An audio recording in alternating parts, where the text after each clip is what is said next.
slanted. No. Hello, everyone. So, I'm almost finished with my painting, and I can't even remember when I started it, actually. I feel like it's been a month, maybe? I'm not remembering, really. But I'm very pleased with how it's turning out.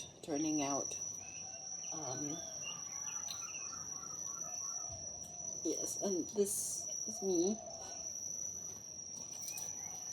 I did that the other day. I'm seeing now in the, it's always when you look at something, a painting in a mirror, then you see certain things are a little not as nice as you want them to be. Kind of want to maybe fix the eyes a little bit.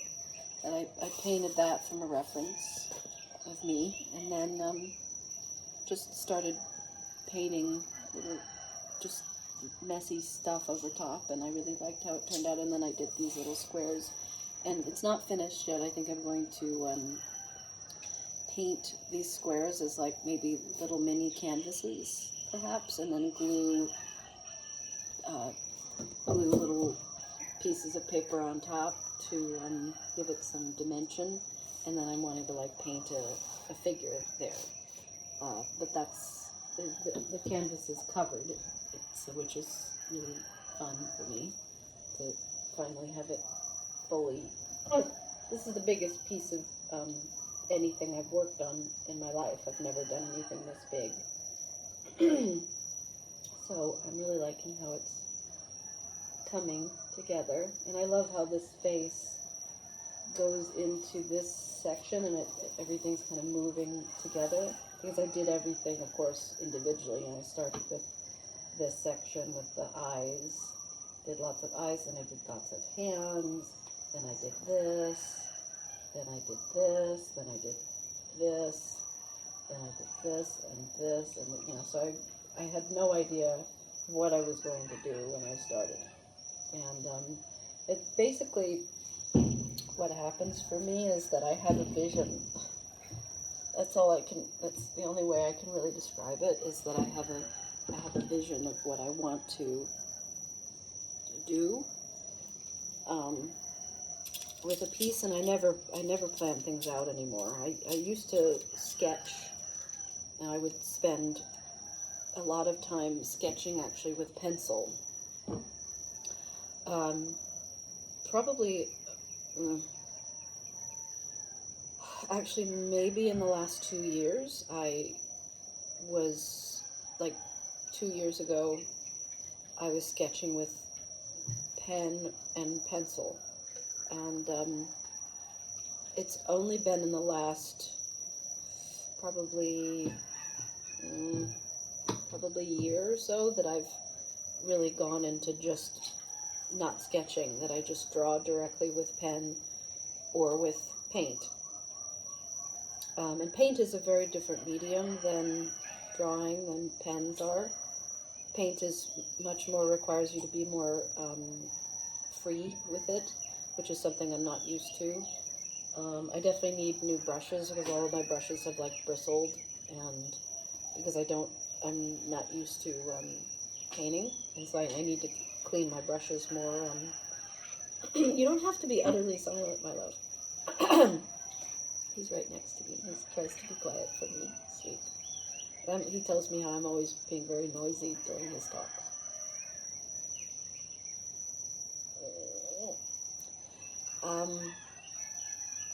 So it's been quite a process, and I've taken pictures here and there and videos here and there of the process, but I really have a lot of trouble doing time lapses, because when I'm painting like this, basically the things in my lap, and then painting like this. And I've been doing that that's how I've drawn for decades of time. So I don't know, maybe I'll get I will get a easel one of these days, but I really like working on my lap. It's very comfortable and relaxing, and I just get to focus. It's just a wonderful experience for me. So I'll share it, of course, when it's completely finished, but it feels very finished. I started off with the background. I just used a sponge and put a bunch of different colors all over it, and I loved how that turned out for the background. It just gave me a lot of inspiration for what I wanted to end up doing. And then, like I said, I just kind of had a vision of what I wanted to paint. And I think I could probably add a bunch more little details to it, I think. Like I said, I'm going to, like paint into these little squares. And when I did these steps, I find it really interesting that it's just lines, It's just lines. And it's so interesting how it just turned into this weird staircase. But that was another thing that I just envisioned that, and then I did it. And that's something about drawing that I find really interesting is that, or painting, is that I'm really inspired by painting now. Over the years, I've been researching a lot of artists and found a lot of very inspiring artists that, and I see in painting that you can literally do anything you want, that things don't have to be as realistic as you think. You can have a face, like I could paint a face like this, and then just put a bunch of paint over top of it and make it all weird and eerie and messy, which is something I'm interested in doing. I struggle with being messy with my art. I tend to be very precise with it, which I know gets in my way. Like when I was working on this eye, it was just, this is not the best eye I've ever made in my life, but it took me many days of just anally working on it for it even to look halfway decent. I'd say that this eye is my favorite. But I painted, this is the first eye I painted, and I'm pretty surprised that I was able to paint an eye without, because I have painted before. It's not like I haven't used paint in my creative process. I've used watercolors, so I've been training myself in all different mediums. I've never used oil paint. I might try that eventually, but I'm scared of it because it's so messy, one can say. It doesn't, this shit dries really, really fast. And I'm also inspired to do a darker piece maybe next, or do a mixture of dark and light, because I found this artist recently, who I found a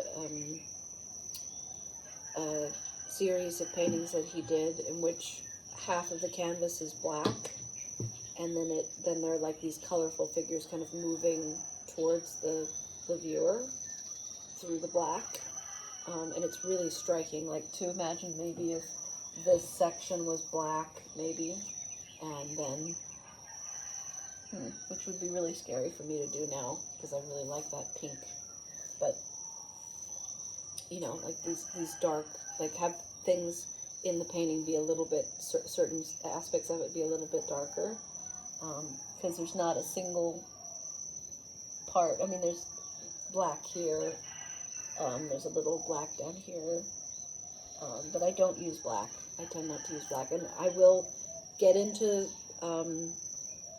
actually I want to share. Here's an example of a piece I did about a year ago, actually, in Amsterdam when I first got this. I got a book that was, this size, and I'd never worked on paper this large. I'd only ever worked on things that were half this size for years. And when we were in Amsterdam, I finished a small book with our friend Women Maya, and so I went out and I got a bigger book.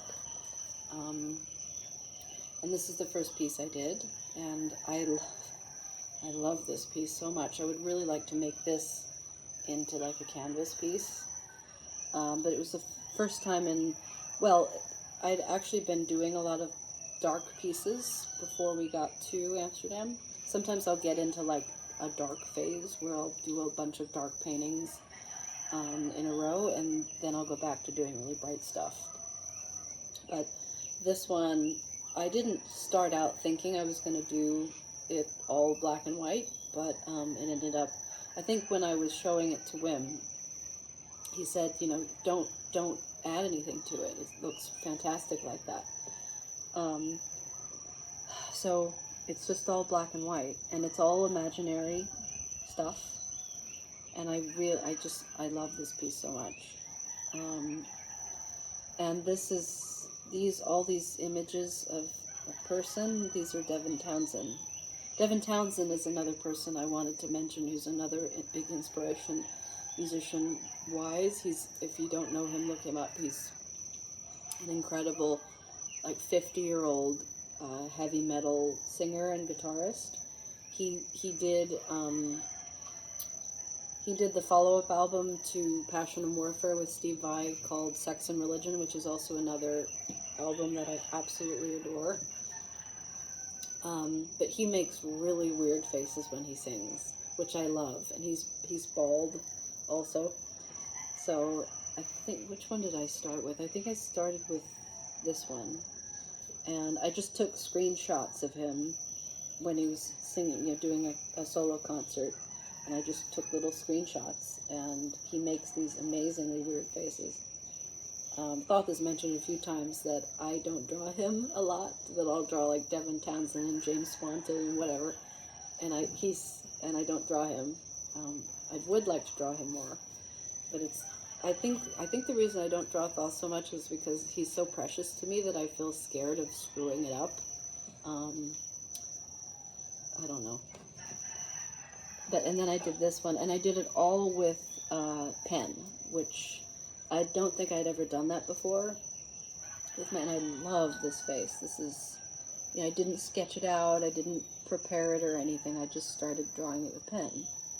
And I love the shadows and stuff, and it's just very cool. And Devin Townsend makes that kind of face when he's singing. It looks like he's looking into the abyss, and it's, you know, and another Devin Townsend. So, and I really like adding weird faces to my paintings. Adding a face here and there, you know, makes it feel more, I don't know, legitimate. And then I love drawing these little weird things. I thought it'd be fun to just turn the thing around and do a bunch of weird little creatures. And that was all just from imagination. I'm finally, like I said, I'm finally doing pieces in which I don't have any references, that I just, like this piece I didn't have any references. I just took pictures of my hands and stuff to do the hands. And this is another half of a piece that I did a bunch of black in the last year and a half. There's another side of it. But as you can see, I do black things. It's just, it takes me a little bit of bravery to like get back into doing black, and when I use black, it's very inspiring actually.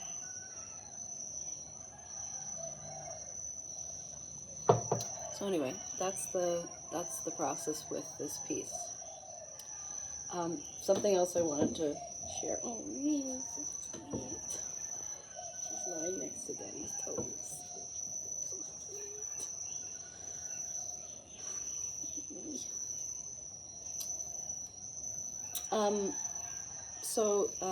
Something else I wanted to share that's might seem kind of random is that a subscriber who's from Edinburgh, she has written a couple of times now, and she complimented my Scottish accent, which is really sweet. She's sucking on Daddy's toes. It's so cute. She loves Daddy's toes. And something that, for anybody who might have been following the channel for a little bit for the last 2 years or so, there was a period in which I was speaking in a British accent. I think I managed to do it for about 6 to 8 months. And I really, when we returned to Puerto Vallarta after the first time we went in August, we went back in like November to see people, I said, I'm now going to speak in a British accent. And because that's really, I actually identify as British. My family is British. My family is English, Irish. I actually have Irish family members buried in Ireland, and I have Irish relatives in Ireland still. My dad has said a few times that maybe I could get Irish citizenship, but I don't think so. I think you have to have Irish grandparents or parents. Anyway, but the several times that we've been to Britain, we've been to England, Edinburgh, and York, and been several times to see friends or to play or to, and this story I wanted to tell was about our time in Edinburgh, back in 2015, I think it was. We went to Scotland after our first, when we got married. It was like our honeymoon kind of experience, and it was really exciting to, I don't think we'd ever been to England together before, and I was very nervous about going there because it's expensive. The pound is always a lot stronger than the American dollar. It's always like, $1.50 is worth £1, so it ends up being very expensive. But we went there because Thoth wanted to show me Edinburgh. So we went there together the summer after we got married. And the idea was to go to the Edinburgh Fringe Festival, which was an interesting choice because we weren't part of the Fringe. We didn't have a slot. We didn't have a show. We never have, anything like officially connected to things like that. So we went a couple of months in advance to play, and it was really hard initially to actually even play there. We ended up playing on the steps of St. Giles Cathedral, where we managed to make enough to, I think, cover our rent and our food, perhaps. But it was really tough because we'd have to walk a long distance to get to this spot from our apartment. And we were living in this cute little place with the view of a garden from our window, and really, really sweet housemates who were all Scottish. And we walked through this park every day, and there was 1 or 2 days that summer that it was actually sunny, and that people would go out and lay on the grass, and Thoth smoked a pipe for the one and only time I've ever seen him do that, just because it was a nice thing for him to do. He had haggis, and we got him a really beautiful black kilt that I don't know what happened to it, that he loved for however long he had it for. What happened to that kilt? Did you throw it away at one point? So, and we met, like I said, we met our friend Laurence, who worked at St. Giles, and we'd sing in front of the side door on the main road where all of the festivities would happen. But I think we arrived there in June and July. We were there in June and July. And August was the festival. And so we had 2 months of getting to play without it being so chaotic. And we met Laurence. He would open the door and ask us sometimes to stop very gently and sweetly, because there would be some kind of church service going on, and they could hear us through the whole cathedral. But Laurence he loved us, and he'd even come out and say, "I love you guys, it's beautiful what you're doing, and I'm sitting there listening to you, and how amazing it is to hear you both sing." And so that was really sweet. It was one of the only experiences we ever had with somebody who was in a position of some kind of authority, who was loving towards us, and as I explained before, he's been someone who has been a fan for ever since then, for at least 10 years. So he really loved us, and we became friends. And he ended up inviting us to play in the cathedral. I don't know how he set it up, but he invited us to do a concert, free concert, and we went in. I had my hoop skirt and my kind of like my wedding dress on, and we did this beautiful acoustic performance in this cathedral. And when in our lives have we ever gotten to perform in a cathedral? And I think there's footage, if you go back to the very beginning of the channel, you'll see footage of us playing at St. Giles. And it was back when we played totally acoustic and we had no accompaniment of any kind, support. And I think we actually even made some money, which was really amazing, because I remember it being really, really tough to make money there. And that was back when we relied solely on, the tips we would make from busking to survive.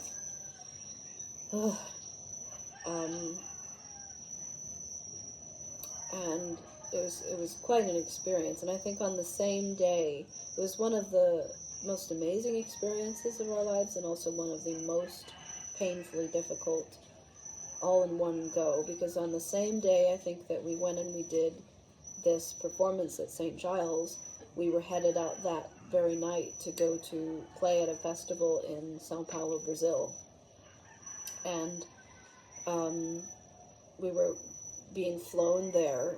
I think we'd actually been flown over to Amsterdam by a fan who, I think I'd been writing on my blog that we'd wanted to go to Amsterdam to see our friends, but we didn't have the money to go see them, and someone gave us the money which was amazing, to fly over to Amsterdam and visit our friends for a week from Edinburgh.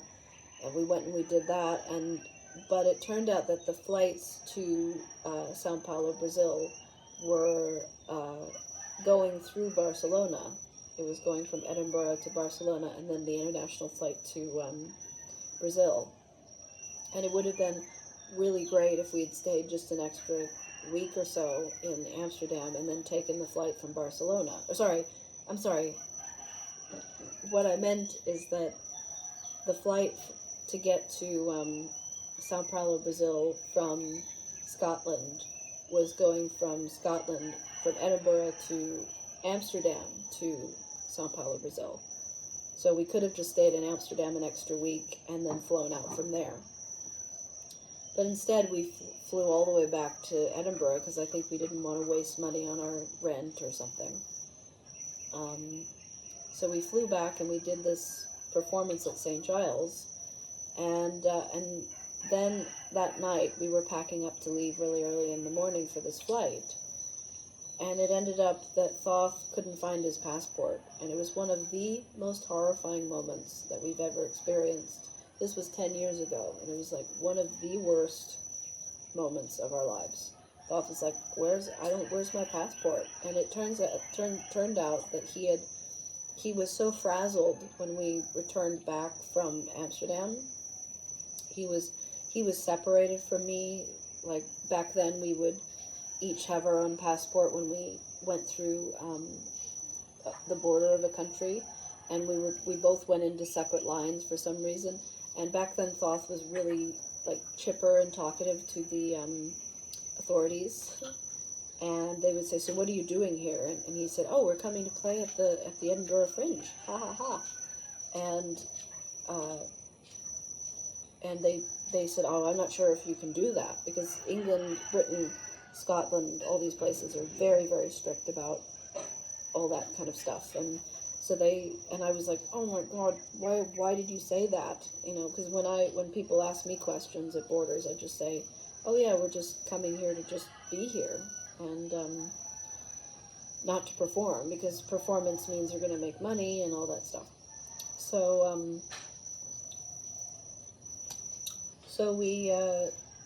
they kind of detained him, and I was let through, And I just had to kind of sit there and wait for him because he had said something that he shouldn't have said.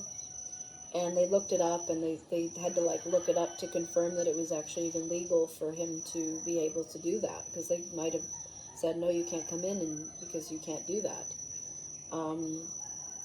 And I think they finally had found on the website or something that it is fine for people to come in and busk or something. And so he was let through, of course, and I was very upset with him and going, why did you have to say that? You didn't need to say anything.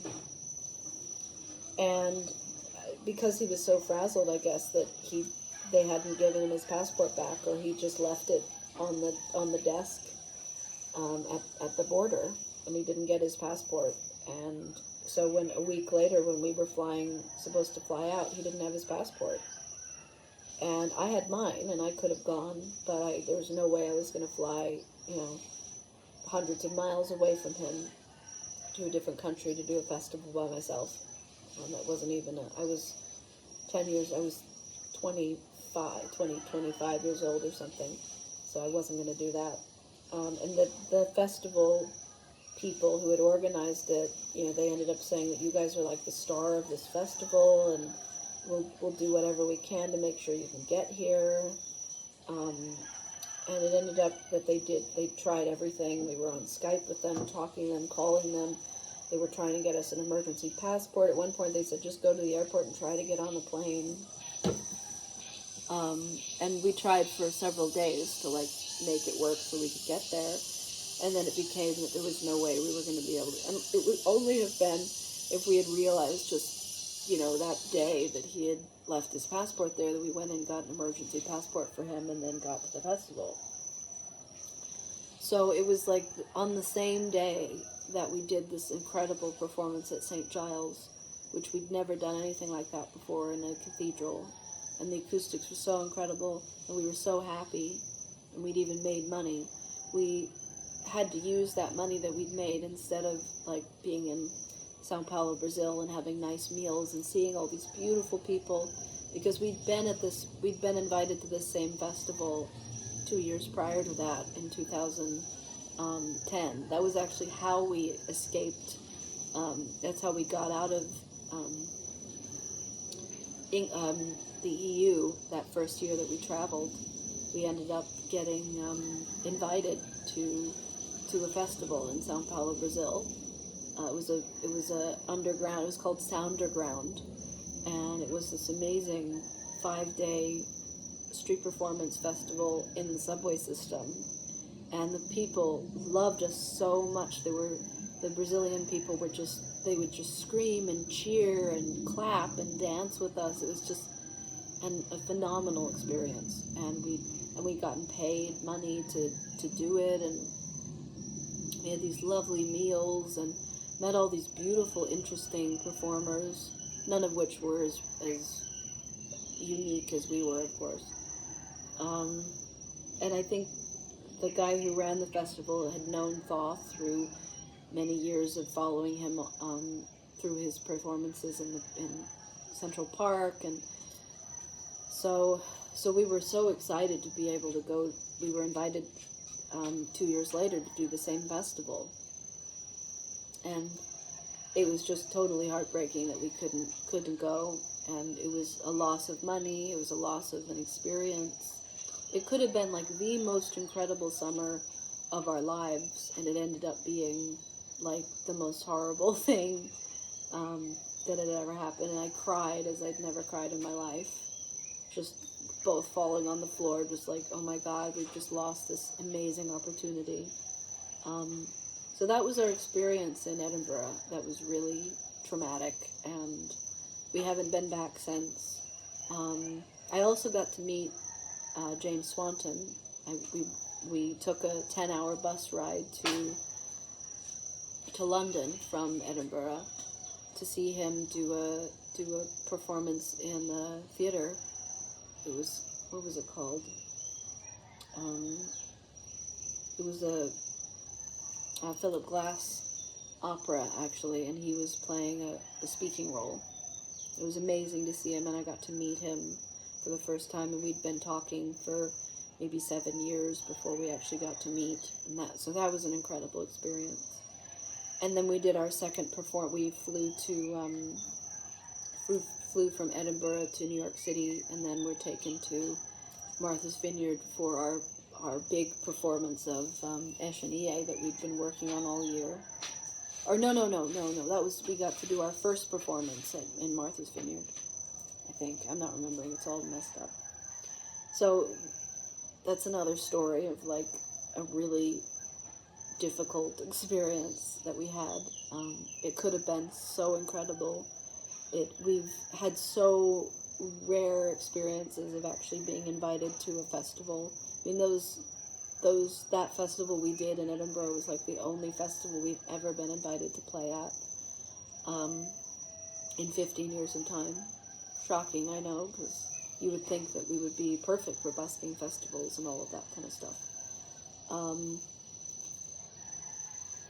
So, and back to the accent thing, I very much like the British accent, and I have at times told myself that I was going to speak like that this is the way I would like to speak.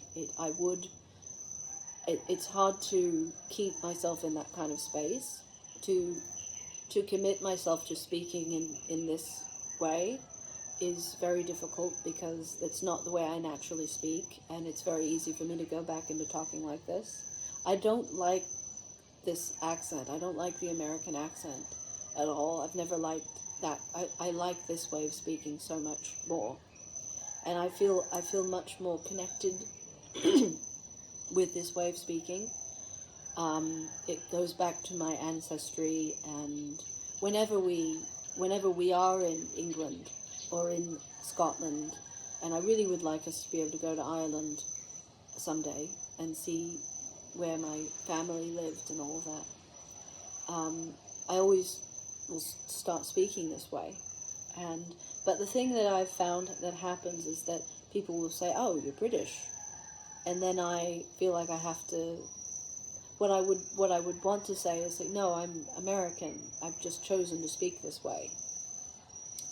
And actually, there was a time in which I was very consistently, there have been times in which I've told myself I'm going to speak this way because this is the way I really want to speak. But it takes like a conscious effort to do it. And my mother, when my mother was alive, my mother would get on the phone with me and say, "If you continue to speak like this, I will never talk to you again. I will disown you," all of these things, which was really scary for me. And I would say, "But Mum, this is the way I want to speak." And she said, "Well, that's not you. That's not, this is who you are." So I've gone back and forth from saying I really am going to commit to speaking like this, to saying, no, I really need to just talk the way I naturally do. Because really, when I'm speaking this way, people say, "Oh, you're British." And then I would say, "Oh, yes, I'm British. Yes, I'm from London or something." And instead I would need to say, "No, I'm actually American, and I've chosen to speak with a British accent. It's a choice," which is a little bit complicated. And Scottish is something, and I can do Cockney is interesting. Sounds Australian, but Cockney is something that I've worked on over the years, and I like that somewhat. But British is the way I very much like speaking. I like the British accent because it's very proper, and it has a very nice sound to it, and it really it makes me feel like a different person for me to speak this way. Scottish is more of a, what is that? It's more complicated to speak with a Scottish accent, because there's a lot of rolling R's and all that. But I find it very pretty. I found it very beautiful accent. And I've never had a lot of confidence with it, because I don't use it a lot. But it is an accent that I enjoy using sometimes. A lot of the time, like when I'm on a run or something, I'll start speaking like this to myself, just to practice. it's very complex. It's difficult, I'd say, to speak. But like when we were in Edinburgh, I would practice it a lot. I was practice speaking like this, and if I could, I would speak in a Scottish accent all the fucking time because I love it, and I think the Scottish accent is the most beautiful accent of any accent that I know.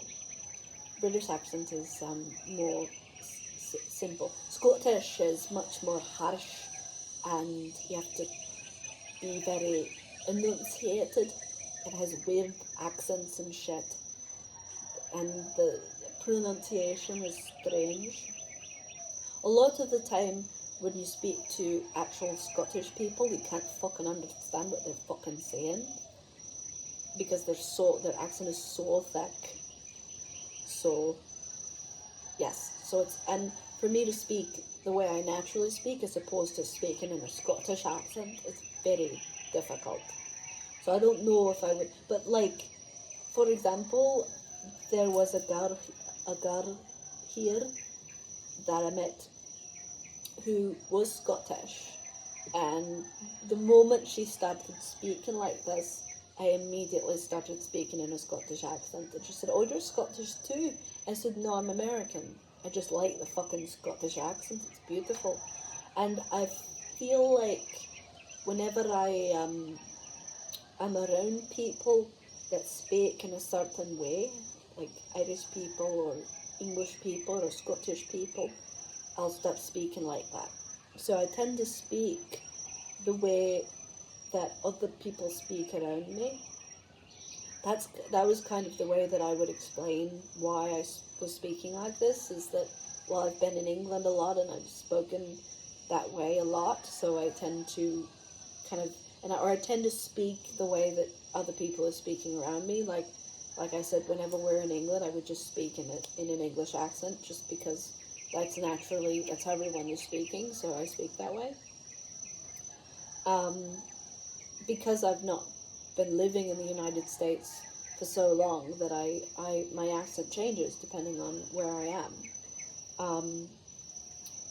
But yes, this is the way I would really like to speak, and it would be a big thing for me to like really choose to do that. I have done it, but it's hard to like stay committed, because I really need to be honest with people and say, no, I'm actually American. I've made the conscious choice to speak with this accent because it's the way I really want to speak.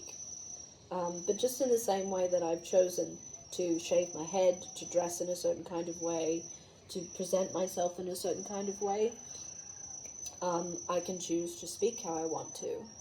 And I think probably I'm traumatized by the fact that my mother was not supportive of the way that I wanted to speak.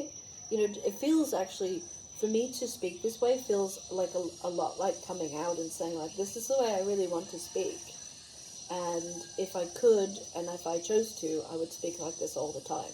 I would speak in a fucking Scottish accent all the time, if I could, if I could consciously make that choice. And I find it really funny when I'm talking to Thoth, and sometimes I'll just break out into a British accent or a Scottish accent or a Cockney accent, and he doesn't blink an eye, he doesn't say anything, he doesn't say, oh, you're speaking differently. And I will speak to him and say that I'm surprised that he finds it interesting that he doesn't say anything. He's very supportive of me being however I want to be. Like, he didn't even blink an eye when I shaved my head. He didn't even notice. He's really amazing that way, and that he's just so incredibly supportive of me being however I want to be. And especially me being as creative as possible. Like, he's so supportive of me painting and stuff. So anyway, that's a big convoluted talk for today. Thanks for listening.